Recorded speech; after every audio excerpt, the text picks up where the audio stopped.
Welcome back to another episode of the Scrappy Business Owner Podcast. In this series, we are talking all about how to start a business, and we have covered a ton of ground.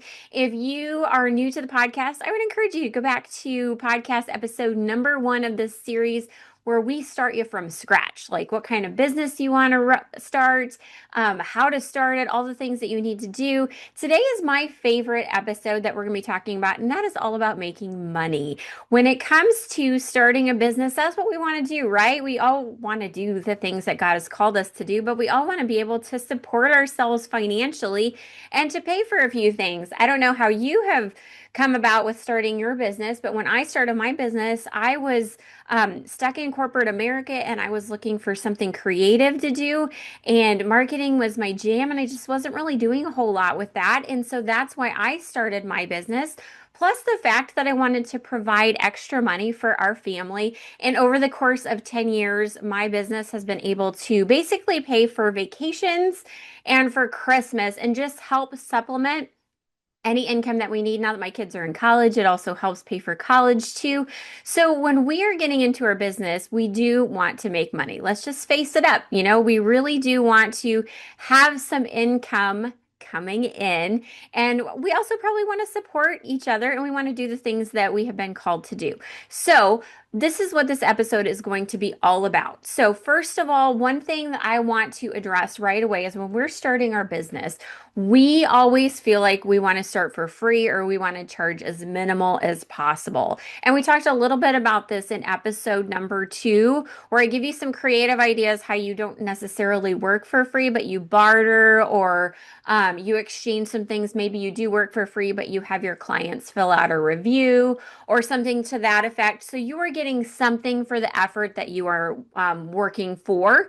But it's also important, we have to get into the point where we need to make money, and we don't want to be cheap, but we don't want to be overpriced as well. And so there's some mental gymnastics we have to do when it comes to starting our business and trying to determine what our pricing structure is going to look like. So one of the things that I did when I started my business that I want to encourage you to do is I want you to do some research. We've done a lot of research up until this point when it came to starting our business, and pricing is going to be one of them.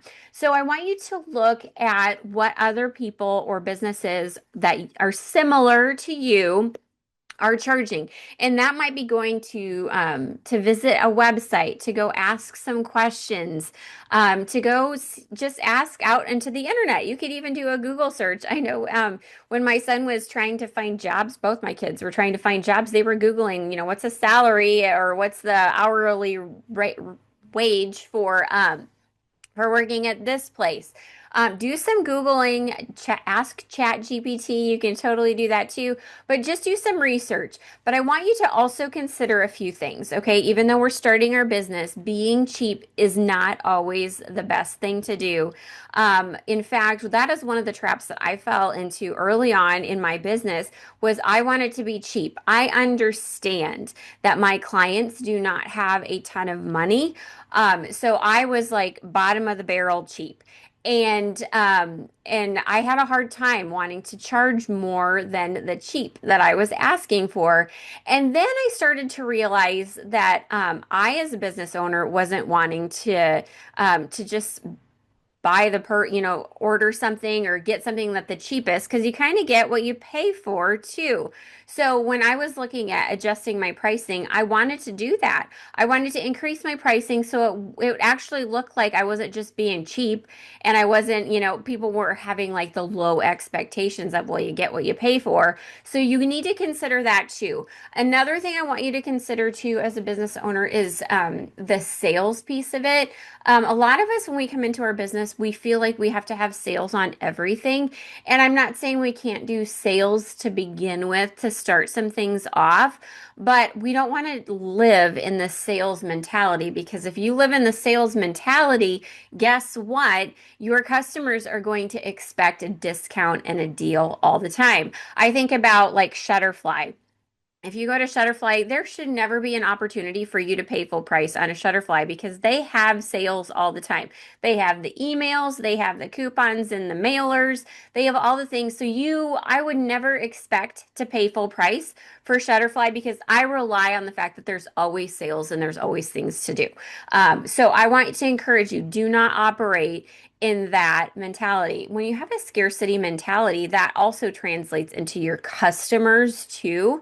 So I want to encourage you to just kind of watch for that as you're doing your pricing. And remember, anything that you do, you can always change it. Nothing is set in stone when it comes to your business straight up.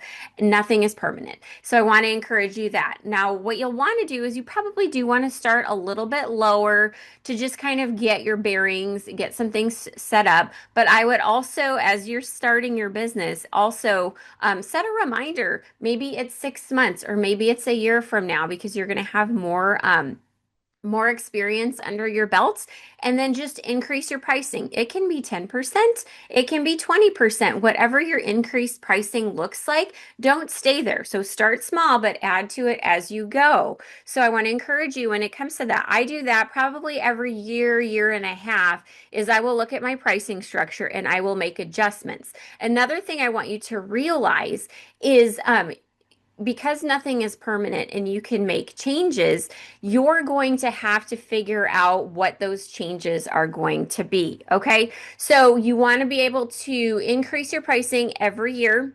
You want to be able to make profits too. So maybe you started low on your pricing and you realized, hey, I'm not making a ton of money after you take off taxes and pay for any of the things that you have, like your normal expenses for your business. You're just not making the money that you need to. So that might be one of the reasons you need to increase your pricing because we are not working for free. We actually started our business so we could make some extra money and we could supplement some income. Maybe you want to eventually have this as your full-time gig. Maybe you want to get out of your 9 to 5. So you're going to want to increase your pricing and make a plan to do so. So I would just say, set a reminder. You start low right now.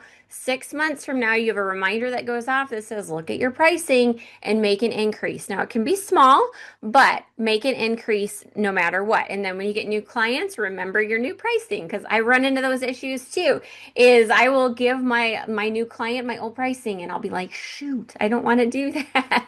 Darn it. So just remember, you got to keep reminding yourself. Again, that sometimes I think that has to do with the scarcity mindset that we have too. It's hard for us to want to ask for more. But if we have new clients, they don't know what our old pricing was anyway. So just ask or just throw it out there. Increase your pricing and move on and don't apologize for it. If you have your pricing, that's straight up. If you want to offer a discount, like a friends and family discount, go for it. But again, that's where you don't want your clients to get to the point where they just expect it all the time. Okay.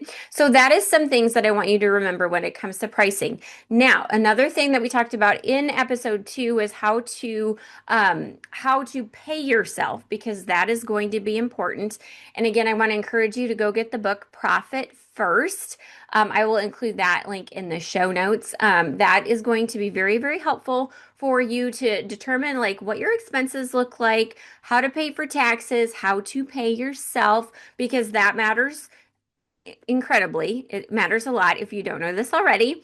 But it's also going to help you figure out your expenses because as a business owner, as I said in episode 2, you are going to have expenses that you're going to have to pay for, but you still want to have profit at the end of it. So I will tell you, I recently got an email notification that I have an email platform that it more than doubled my monthly payment.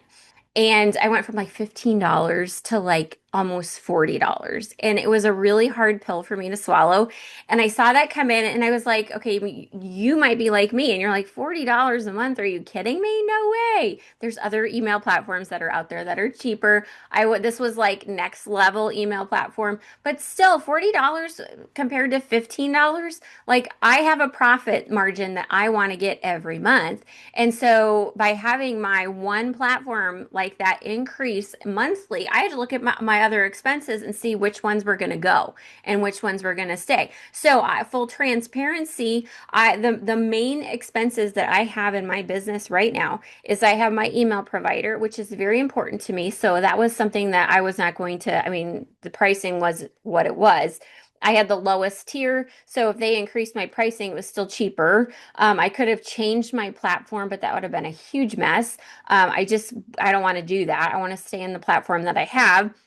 I have a Canva account that pro that I pay for, and that's like $13 a month. I had a Chat GPT Pro account, which was costing me $20 a month. See, I'm giving you all of the transparency behind Holly's business. And then I have a platform called Harvest, and I'll talk about that later. That's my invoicing platform that I have. So those were the main costs that I had in addition to like my taxes account. So I had to look at all of my expenses because again, I'm making the profit that I want every month. And in order for me to keep that profit, I had to look at all of the 5 expenses that I had or whatever. I can't remember. I can't remember. I didn't keep track of those. But I had to look at all of my expenses and think, okay, this is going to increase my expenses, so it's going to impact my profit if I don't make some adjustments. So I knew email was important. I wasn't going to change that. I wasn't going to cancel that because I needed it. I wasn't going to change my invoicing platform because I need that in order to send out my billing. And then Canva, I use Canva all the time. That pro account is worth every single $13 every month that I spend. So I wasn't willing to do that. The only one I was really willing to put a pause on was my Chat GPT account. That was a pro account and it saved me like $13 a month. So it wasn't even a lot. But another platform that I forgot about was I have a Zoom account. So I have a Zoom business account, which was costing me, I want to say it was like $25 or something like that. So I realized like, okay, Zoom, I'm not using that a ton. And it's like the free version gets you 40 minutes of a consult anyway. So I was like, well, most of my free consults anyway are in the 30 minutes. So I don't necessarily need more than 40 minutes. So that was just kind of the mindset that I went to. So I got rid of my Zoom account. And I got rid of my Chat GPT account because Chat GPT, you guys, is the free version is great. The pro version is amazing and I loved it. But I just realized like sacrifices can be made. Like I don't need the Zoom account. I don't need to spend this money for Chat GPT. I can use the free version for now. Not a big deal. So those are the two that I punted in order to absorb the increase in my email platform. So does that make sense? That's how I made decisions when it came to spending money for my business. So those are some things that I want you to consider as you are working on your business for your pricing, all the expenses that you're going to do. So you already know the main things that I find value in when it comes to spending money from my business. So those are things that I consider to be important, okay? So that's a little bit when it comes to pricing and how you're going to pay yourself. Again, go get the book Profit First if you haven't done so already. I'll include that in the show notes. It's a valuable resource that changed my mindset, changed how I did business, and it was just better for me to make more money. So go check out that book. Another thing I want you to consider as you are working on your pricing and even your business model in general is I want you to be creative and willing to pivot. So things are always changing. Your customer needs are going to be changing as well. If I think about how 2020 impacted our lives as consumers, as business owners, they closed down the country. Everybody was online. Everything was all the rage for online only. So there was a huge focus on online. So people were getting courses, they were getting memberships because they're stuck in their house. They're trying to figure out how to learn. They wanted to do new things. They weren't quite sure how to do it, but they couldn't go out and meet people and connect. So online became a huge thing. Now, 2025, as I'm recording this podcast, the shift has changed where a lot of people don't want online. Yes, they still want some of the pieces of online, but now consumers are craving community. They're craving opportunities to connect with other people. And so there has to be a shift in how things are done. So I have seen this across the board in any business coaching communities that I have been in, is the courses and the memberships are still there, but they've had to add additional resources to it, like as in far as coaching goes. So, like one of the things that I find very important for my customers is yes, I have a couple online opportunities for you to connect and to learn, and I coach you, and I have some videos. In fact, I have one for like a small church community. So, if you're in a small church and you're looking for ways to improve your marketing from an actual church standpoint, I have a whole training course on that I just send in your email box. If you're interested, send me a DM or I'll include the link in the show notes. But that's one of the courses that I offer. That is just an online training program. Whereas right now, what I'm working on right now is I have one-on-one coaching in addition to some of that stuff. I'm working on an online course for business owners like you that are trying to start out. I'll have more information about that in the next week or two as it comes out. But I'm going to be recording trainings on how to utilize resources. But one of the things I'm going to be doing is I'm going to also have one-on-one coaching as a part of the cost when it comes to it. So I'm not just sending you out on your own. I'm going to be coaching you, hand holding you as you go through some of these programs because connection matters. It's important for us to have a conversation, for me to get in your business and to connect. So that is one type of pivot that people are doing. In fact, I'm in a business coaching class where I have my own business coach. And that is the direction that she has gone too. She has lots of programs, lots of videos and training, but she has different levels of coaching like personally with her. So the higher tier that she has is like the tight one-on-ones on a regular basis. Voxer connections, sending text messages, that kind of communication is like her top tier, but her lowest tier is still a price above what her online course is because she's giving you weekly trainings inside of an actual coaching group, which is what I'm trying to do as well. So I'm trying to get more involved in your business personally versus just sending out an email with a bunch of training videos. Okay, so you have to be willing to pivot and to change with your consumers as well.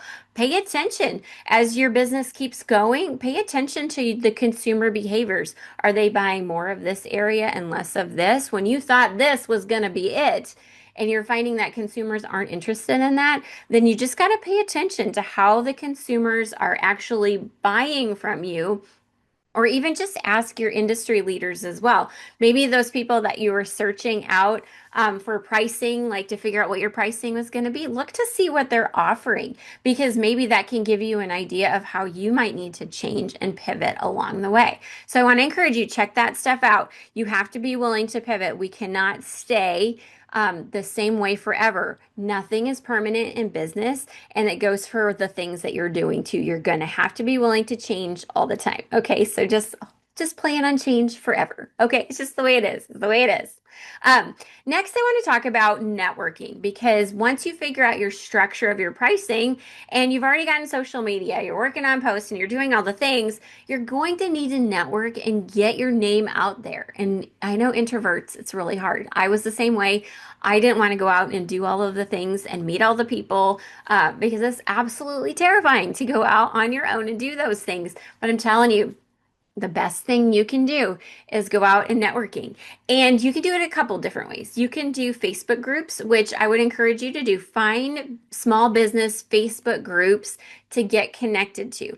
And a lot of times that's how you can kind of look in and see what needs are. So from a marketing standpoint, when I started my business, I was in a couple business groups where small business owners were kind of moving up the chain, trying to figure things out as they go. And as a marketing person, my ideal clients were in those groups. So when I was trying to come up with content on social media, all I had to do was go into those networking groups and see what questions people were asking.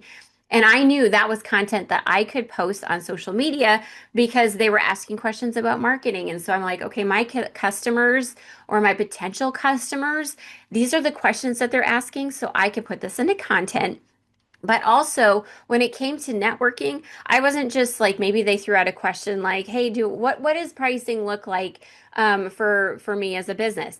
I could respond inside of that group to that comment, and I could just give feedback. I wasn't selling my business. I wasn't doing anything like that, but I was just helping them I mean, for free, technically, in the group, giving ideas, giving thoughts. So maybe they had questions about social media and I could just answer a question in there. And that's all I did. I didn't say, hey, you needed to go, go check out my group. You needed to go, I'd be happy to hop on a call, which I did every once in a while. I would say, hey, if you ever need help with something like this, definitely send me a DM. But I would tell them after we've had a little bit of an interaction. So maybe they asked a question about marketing. I responded with maybe one of my best tips just to help them out. And so maybe they were like, "Oh my gosh, this was so awesome, so helpful." Chances are they came back with another question. So then I answered that question. And see how I started a dialogue just by being myself, answering the questions that I had answers to because that's my industry was marketing. And then we opened up a dialogue, we built up trust, and by the third interaction of us going back and forth, I could say, "Hey, if you really do need help, I'd be happy to hop on I have a 30-minute free consult where we can hop on and we can kind of brainstorm some ideas on how I can help you." And then that's how I got clients out of that whole situation. So networking is really important. And it's like I said, it could just be you answering questions. You're not selling anything to them. You're just answering a question for them. You build up that relationship because then you're going to get more comfortable sharing with them what you actually do because in your answers, you've already built that trust. So that's how you can use the networking when it comes to Facebook groups. The other thing I like about Facebook groups is you're not tied to local communities. So, like when I was in those groups, I would make connections with people all over the United States, all over the world. In fact, I got a client from Canada through one of these groups, and it was just because she asked a question in a Facebook group. I responded. We did some banter back and forth of just asking questions and responding. And so she reached out and she's like, "Hey, I know I'm in Canada and I gotta, I don't know how the financial like the money piece translated from US dollars to Canadian. I don't really know how that worked, but how we had built a relationship together, it was worth her change of like the currencies for us to connect. So when you network in Facebook groups, the sky's the limit for who can be your customers. They're not limited to a local area. Now, another thing that you can do is you can join networking groups. And again, I know networking groups like showing up physically at a coffee shop by yourself is absolutely terrifying. I did that a lot, but it is possible and you won't die, I promise. So when I went to those, I actually found that there's other people just like me that are like, "Oh my gosh, I'm by myself. This is my first time."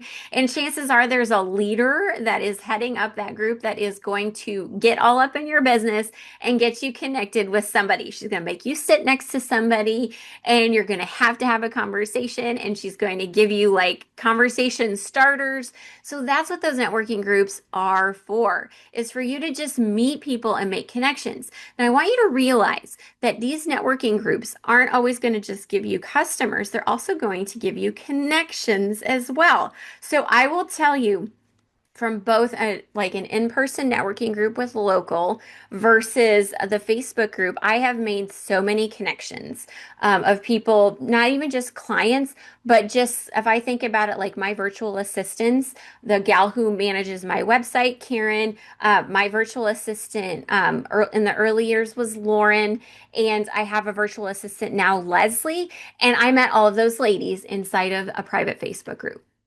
That was my connection. I got a couple clients out of those Facebook groups, but networking inside of like the local community is also really helpful. I managed to get a client from a local networking group that I had, as well as I got connected to somebody who does Google business pages. Okay. If you are a local business and you actually have like a brick and mortar, having a client or a connection to the Google industry is game changer. So I met her. This was a couple years ago in a coffee and connections group. I really didn't talk to her a ton. Like, yes, we said hello and we saw each other, but I recognized her. I followed her on Instagram, followed her for 2 years, you guys. 2 years we were connected on Instagram. We didn't have a ton of options when it came to that, but like we didn't have a ton of relationships. But when it came to an opportunity where I needed a Google customer, I needed help with a Google page, guess who I reached out to? Because I knew she was really important and she would be able to help me. So networking is really important for you to do when it comes to getting clients and also making connections like I did with my Google gal. So that's important. Okay. So networking, we've wrapped that up in a nice little bow. Let's talk about how you're going to get this money. We talked in episode 2 about how you're going to start a bank account, but you're also going to need to set up an opportunity for people to pay for your services with credit cards, okay? And now, before you get all grumpy about the fact that I don't want to do credit card processing, it sounds overwhelming. The credit card fees are awful. Ugh, I get it. Nobody wants to pay those fees. But I will tell you, it's 100% worth it. And you just have to factor that into your costs when it comes to, wanting to get profit. You just have to price yourself to the point where you can absorb some of those costs. And I will tell you, company charges are not as bad as what you think they are. Now, unless you're charging like $15,000 on stuff, that credit card fee would be astronomical. I totally understand that. But you're looking at like 2% on the charge plus 30 cents. Those are pretty standard. I haven't seen a huge increase in that, but I have used PayPal and I have used Stripe. I've used both. Those are the two processing ones that I would encourage you to look into. They charge a flat fee of 2.5% on whatever the charge is, and then they add like 30 cents to it. Okay. So it's not a ton of money, but I've already factored that into my pricing structure. So just know people are going to want to pay for credit cards because maybe they might not have the cash on hand.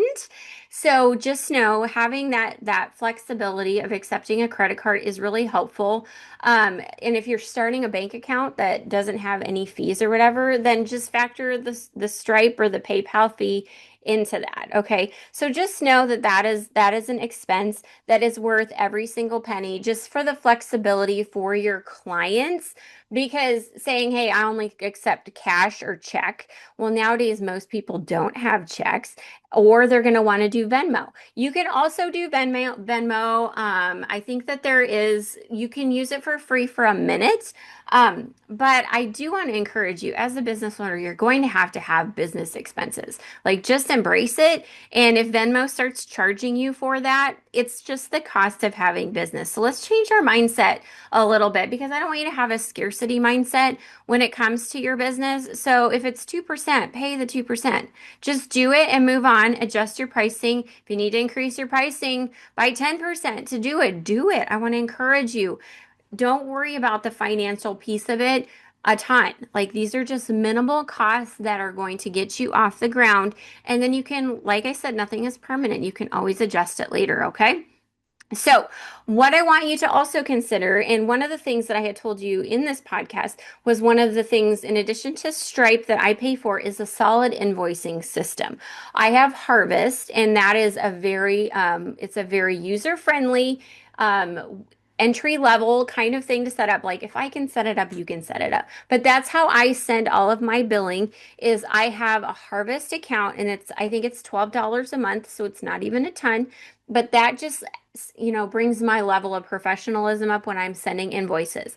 Now, when I first started my business, I used a Word document, you guys. I literally like slapped a logo in a Word document and then I had like manually built in my Word document, like my fee, all the things. I had PayPal set up at the time. This was before I got a Stripe account. I had PayPal set up and I had to go into PayPal and I had to create a link inside of PayPal that was like maybe my charge was $60. And so I created a $60, it was like a button, I think, if I remember correctly. I created a button and then I copied the link to that button and then I like linked it inside of my Word document and I did file, save as, and I saved it as a PDF and I manually emailed it to my clients. So you could be scrappy. The whole episode, this whole podcast is called The Scrappy Business Owner. Let's figure out how to be scrappy when it comes to that. So you could do a whole like Word document, get a PayPal account if you don't want to pay $12 a month for Harvest. I'll include that in the show notes, by the way. But there's lots of different ways that you can set up your billing so that way it has the next level of professionalism. But again, you can still be scrappy. That's why I did it as a save as a PDF because I was like, you know what? At least I'm not sending them like this clunky Word document. I'm at least going to save it as a PDF. Okay. So that is a little bit of how you can make money, how you can do all the processes. I hope it helped that I gave you some insight into kind of behind the scenes of what I pay expenses for and how I make money when it comes to my pricing. And so I want to encourage you this week, set up your Stripe or your PayPal account, get connected with some networking groups in your area, and join some Facebook networking groups and just get out of your comfort zone and introduce yourself. The cool thing about those Facebook groups, by the way, is usually they have something like introduce yourself, what you do, and who you serve. So that's a great opportunity for you to promote yourself because they're asking you to do it. So go out, get some connections in networking, get your Stripe and PayPal account up, and then stay tuned for next week where we are going to wrap up this series in a nice little bow and we are going to talk all about fear because I guarantee you, if you hadn't been afraid up until this point, when we started talking about money, you got a little bit afraid. So we're going to be talking about fear in the next episode. So tune in and I will see you next time.